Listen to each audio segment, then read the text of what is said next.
दोस्तों नमस्कार, सभी का स्वागत है माइक्रो एजुकेशन यूट्यूब चैनल में। मैं हूं आपका अपना दोस्त प्रभ प्रीसिंग। आज हम लोग एक प्लाईवुड फैक्ट्री में मिफ्टिंग सिस्टम लगाने जा रहे हैं। दोस्तों आधे से ज़्यादा सिस्टम लग चुका है, बाकी की इंस्टॉलेशन मैं इस वीडियो में आपको दिखाने वाला हूं। यहाँ पे टोटल जो एरिया है दोस्तों वो 80,000 स्क्वायर फीट है और यहाँ पे अप्रॉक्सीमेटली हम लोग 1000 नोजल्स लगाने वाले हैं। पहले समझ लेते हैं कि क्यों लगाने जा रहे हैं हम लोग। अब आप देखेंगे मेरे चारों तरफ लकड़ी ही लकड़ी है, यहाँ पे प्लाई तैयार की जाती है। ये वाली फैक्ट्री है, इसी तरह की और भी जो फैक्ट्रीज होती हैं वहाँ पे पहला पर्पज होता है मिफ्टिंग सिस्टम को लगाने का, वो है कूलिंग का, कि यहाँ पे ठंडक रहे। अब मेरे पीछे देखेंगे एकदम ये शिमला बना हुआ है, पूरी की पूरी ठंडक है इस वक्त यहाँ पे और हर जगह फॉग ही फॉग फैल रखी है।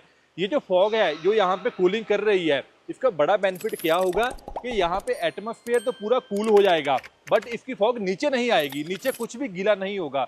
नीचे जो वर्कर काम करेंगे, नीचे जो प्लाई पड़ी होगी उसके ऊपर पानी बिल्कुल नहीं आएगा। जो फॉग है आप देख रहे हो वो हवा में आ रही है, हवा में आते ही घुल जा रही है। यहाँ पे क्रॉस वेंटिलेशन बहुत ही अच्छा है, हवा एक तरफ से आती है दूसरी तरफ निकल जाती है, तो बहुत ही अच्छी ठंडक होती है। ये है पहला पर्पस। दूसरा पर्पस होता है दोस्तों इस मिफ्टिंग सिस्टम को ऐसी जगह पे लगाने का कि कई बार क्लाइंट की रिक्वायरमेंट होती है कि उनको ह्यूमिडिटी इतने परसेंट चाहिए, फॉर एग्जांपल उनको 70 या 80% के आसपास ह्यूमिडिटी चाहिए, तो फॉगर सिस्टम के साथ वो आराम से ह्यूमिडिटी को मेंटेन कर सकते हैं जितनी भी उनको चाहिए होगी। तो ये दो मेन पर्पस होते हैं दोस्तों किसी भी फॉगर सिस्टम को, मिफ्टिंग सिस्टम को किसी इंडस्ट्री में लगाने के। ये जो सिस्टम इस समय चल रहा है, आप सेम सिस्टम को किसी भी एनिमल शेड में, आप ओपन रेस्टोरेंट में लगा सकते हैं। हमने बहुत सारे रेस्टोरेंट्स में भी ऑलरेडी ये सिस्टम लगा रखा है, वहाँ पे आपको वीडियोस भी दिखाई हैं, कैफे फिट कर रहे हैं वो भी दिखा रखा है। नीचे लोग बैठ के खाना खाते हैं, वो गीले नहीं होते, ये है कि उनको बहुत ही अच्छी ठंडक फील होती है। बस ये होता है कि दोस्तों इस बात का ध्यान रखना है रेस्टोरेंट में लगाते समय कि क्रॉस वेंटिलेशन बहुत ही अच्छा होना चाहिए। किसी भी बंद जगह पे ना लगाएं, जहाँ पे कि हवा का आना जाना नहीं है वहाँ पे इसको नहीं लगाना चाहिए। अब आगे की बात शुरू करते हैं। जो ये मिफ्टिंग सिस्टम यहाँ पे हम लोग फिट कर रहे हैं, या आधे से ज़्यादा जो फिट हो चुका है, इसमें किन किन पार्ट्स का इस्तेमाल किया गया है उसके बारे में पहले शॉर्ट में आपको बता देता हूँ। अब दोस्तों यहाँ पे टोटल अप्रॉक्सीमेटली हम लोग 1000 नोजल्स लगाने वाले हैं। ये नोजल है दोस्तों जिसमें से इस समय फॉग निकल रही है। जिसपे नोजल को फिट किया जाता है उसको बेस बोलते हैं, इसको फ्लिप लॉक कनेक्टर भी बोल देते हैं, इसको नोजल बेस भी बोल देते हैं, straight union with one hole भी बोल देते हैं। तो ये वन होल वाला स्ट्रेट कनेक्टर है एक तरह से।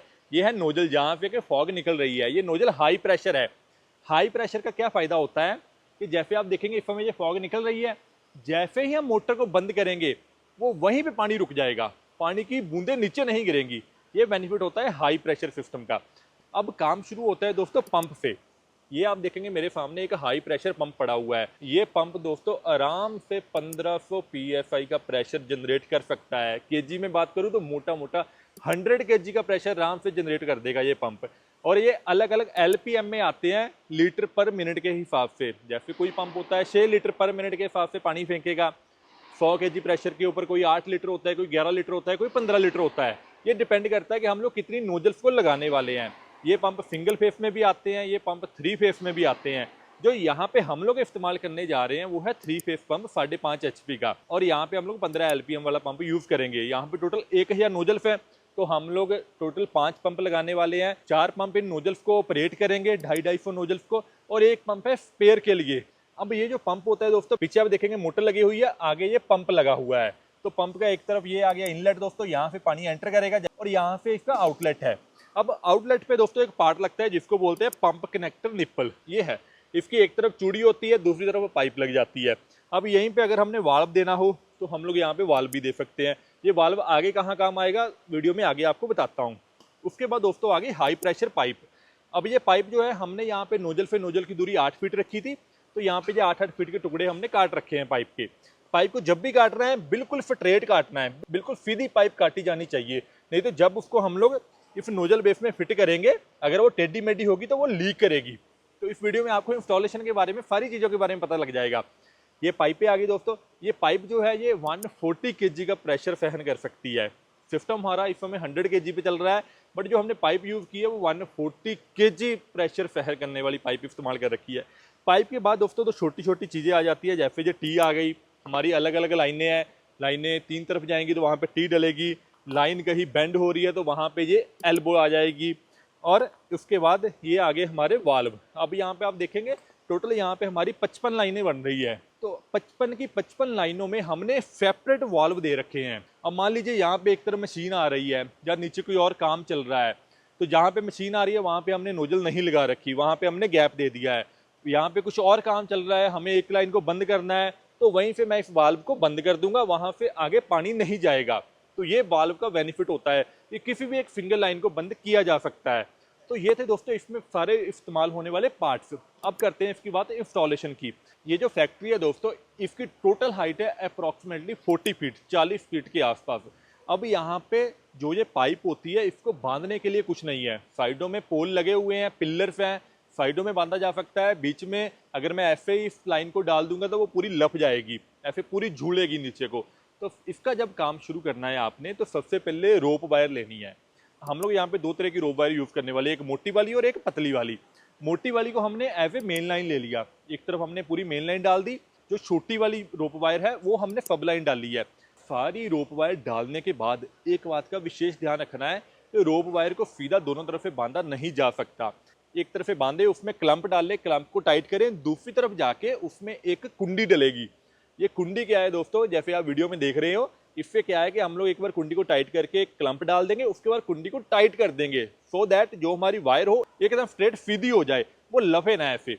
इस तरह से इसकी पूरी फिटिंग करने के बाद उसके बाद हम लोग मिफ्टिंग सिस्टम का काम चालू करेंगे। फिर हम लोग मेन लाइन डाल लेंगे एक तरफ से, वहाँ से टीर निकाल के हर एक सब लाइन डाल लेंगे। ये सब लाइन डालने से पहले नीचे ही हम लोग इस पाइप को काट लेंगे। जैसे हमने 8-8 फीट की दूरी पे लगा रखा है, तो मैं 8-8 फीट के टुकड़े काटूंगा, उसमें नीचे ही नोजल बेस को कनेक्ट करूंगा। सिर्फ नोजल बेस को नीचे कनेक्ट करना है आपने, उसमें नोजल नहीं लगानी है। नोजल बेस जब नीचे कनेक्ट हो गया, हम लोग ऊपर चले गए। ये फोर्क लिफ्टर होते हैं दोस्तों इंडस्ट्रीज में, इसकी मदद से आराम से ऊपर इंस्टॉलेशन की जा सकती है। ऊपर हाइट पर जब हम लोग जीआई वायर के साथ नोजल वाली पाइप को हमने लगाना है, तो उसमें केबल टाई का इस्तेमाल कर सकते हैं। केबल टाई की दूरी आप 1.5 से 2 फीट रख सकते हैं। अच्छी तरह से केबल टाई लगाएं, उसमें कोई कंजूसी ना दिखाएं। और पूरी केबल टाई लगाने के बाद जब आप पूरा लाइन को फिट कर देंगे, तो आखिर में आपने उसको खाली छोड़ना है। पहले आप मोटर चलाएंगे जब पूरा सिस्टम फिट हो जाएगा, फिर जब लास्ट में से पानी निकल जाएगा, उसके बाद आप वहाँ पे एंड कैप लगाएंगे, सो दैट कि इंस्टॉलेशन के टाइम पाइप के अंदर कोई कचरा, कोई मिट्टी ना चली गई हो, वो वहाँ से निकल के साफ हो जाए। और फिर उसको बंद करें। जैसे हमने नोजलें लगा रखी थी, उसके बाद हम लोग सिस्टम को चालू कर सकते हैं। अब इसमें एक बड़ा मेन पार्ट होता है टाइमर का। अब आप देखेंगे यहाँ पे हमने ये 4 मोटरें लगाई हैं, तो यहाँ पे हमने ये 4 टाइमर लगा रखे हैं। अब टाइमर में मैं सेट कर दूंगा कि मैं चाहता हूँ कि 1 मिनट के लिए चले, 1 मिनट के लिए बंद रहे, तो वो ऐसे ही पूरा दिन फंक्शन करता रहेगा। इसके लिए जो दोस्तों पानी देना है, आपने कोशिश करें आरओ वाला पानी दें, अलग से उसका टैंकर रखा गया हो, उसमें प्रॉपर आपने सेंसर से लगा रखे हों कि जब पानी खत्म हो रहा है तो आपको पता लग जाए कि तुरंत उसको भर दिया जाए। पंप ड्राई नहीं चलना चाहिए। पंप का ऑयल होता है, इसकी एक दोस्तों पैरामीटर होता है, कितने घंटे चलने के बाद ऑयल को चेंज करना है। तो जब भी हम लोग इंस्टॉलेशन करते हैं, जब भी आपको कोई ऐसा प्रोडक्ट सप्लाई करते हैं, तो उसकी पूरी इन्फॉर्मेशन साथ में देते हैं कि आपने उसको कैसे कैसे चलाना है। ये प्रोजेक्ट दोस्तों हमने लगाया है कर्नाटका में, तो आपने पूरे इंडिया में कहीं भी ये सिस्टम लगाना होगा, आप हमसे कांटेक्ट कर सकते हैं। दोस्तों मैं उम्मीद करूंगा कि इस वीडियो में आपको हाई प्रेशर मिफ्टिंग सिस्टम के बारे में बहुत ही अच्छी जानकारी मिली होगी। वीडियो अच्छी लगी तो दूसरे दोस्तों के साथ वीडियो शेयर जरूर करना। ये वीडियो देखने सभी लोगों को बहुत धन्यवाद। सभी को नमस्कार।